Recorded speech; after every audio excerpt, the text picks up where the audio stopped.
60টি বর্জনীয় এক নাম্বার, বিলম্বে ইফতার করবেন না কখনো। এক নাম্বার, দেরি করে ইফতার করা নিষিদ্ধ। ইহুদিরা দেরি করে ইফতার করে।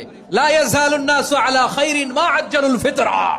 বিশ্বনবী বলেছেন, এই উম্মত যতদিন আগে আগে ইফতার করবে, এই উম্মতের কপাল থেকে কল্যাণ কেউ ছিনিয়ে নিতে পারবে না। চিল্লায় বলেন ঠিক কি না? আজানের জন্য বসে থাকবেন না, সময় দেখবেন। স্থানীয় সময় যখন সূর্যাস্ত হওয়া মাত্রই বিসমিল্লাহ, খেজুর খেয়ে ফেলবো। পারবেন তো নাকি দেরি করবেন?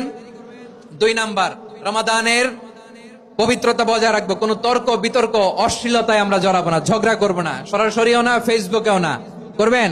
কেউ গালি দিলে বলবেন ইন্নী ইমরুউন সায়েম, আমি রোজাদার। আল্লাহর হাবিব শিখিয়েছেন, কেউ যদি তোমার গালি দেয়, কটু কথা বলে, অশ্লীল কথা বলে, রমজানে তুমিও বলতে পারবে না। তুমি বলতে পারবা ইন্নী ইমরুউন সায়েম, আমি রোজাদার। আজকে থেকে নিয়ত করেন, রমজানে কেউ গালি দিলে আপনি একটা গালি দিবেন নাকি? কি বলবেন? রোজাদার, রমজানের পবিত্রতা আমি ভঙ্গ করতে পারবো না। অশ্লীল নাটক সিনেমা আমরা দেখবো না। ব্যাড হ্যাবিট থাকলে রমাদানে এটা ছাড়ার মহা সুযোগ। স্মোকিং এর অভ্যাস আছে অনেকের, ঠিক কিনা? চাঁপাইনবাবগঞ্জে আপনারা স্মোকিং করেন? আলাম ইয়াদা কাওলা যুরি ওয়াল আমালা বিহি ফালাইসা লিল্লাহি হাজাতুন ফি আইয়াদা তাআমাহু ওয়া শারাবা। যে রমজানে মিথ্যা কথা, মিথ্যা কাজ, মিথ্যা সাক্ষী ছাড়তে পারে নাই, তার না খেয়ে থাকা, উপবাস থাকা দিয়ে আল্লাহর কিছু যায় আসে না। এজন্য মিথ্যার সাথে আমাদের কোনো সম্পর্ক আছে?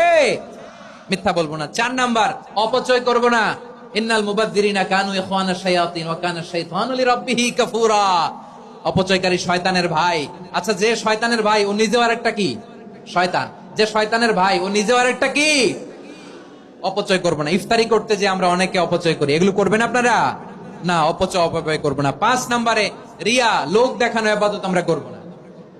লোক দেখানোর জন্য নামাজ, রোজা, জিকির, তেলাওয়াত, দান সদকা এগুলো করলে আল্লাহর দরবারে এগুলো কবুল হবে? বিশ্বনবী বলেন, দাজ্জালের ফিতনার চেয়ে একটা বড় ফিতনার ভয় আমি করি। সেটা কি? আর রিয়া, শো অফ মেন্টালিটি, লোক দেখানো মানসিকতা। এটা থেকে আমরা বিরত থাকবো ইনশাআল্লাহ। 6 নাম্বার, অনেক গুরুত্বপূর্ণ। ব্যবসায়ী ভাইয়েরা, ব্যবসা করেন কারা কারা? হাত তুলে দেখান তো আমারে। মাশাআল্লাহ, হাত নামান। ব্যবসায়ী ভাইয়েরা, অনেক অসাধু ব্যবসায়ী আছে, রমজান আসলে নিত্য প্রয়োজনীয় পণ্যের মূল্য বৃদ্ধি করে দেয়। এরকম আছে না নাই? এগুলো করবেন না। মজুদদারি করবেন না। পণ্যের কৃত্রিম সংকট বাজারে করবেন না। আপনি লাখ টাকা কামায়া ভাবছেন যে রোজাদারদের কষ্ট দিয়ে ধনী হবেন। এমন রোগ আল্লাহ আপনারে দিবে, কোটি টাকা দিয়েও আপনি হাসপাতালের বিল পরিশোধ করার ক্ষমতা আপনার হবে না। খবরদার। আর শেষ বয়সে দেখবেন কি কষ্ট আপনার হয়। আপনি রোজাদারদের কষ্ট দিচ্ছেন, আল্লাহ আপনার সুখে রাখবে? আল্লাহর দোহাই লাগে, আমার ব্যবসায়ী ভাইয়েরা এটা করবেন না। আরব বিশ্বে আমরা দেখেছি, আরব বিশ্বের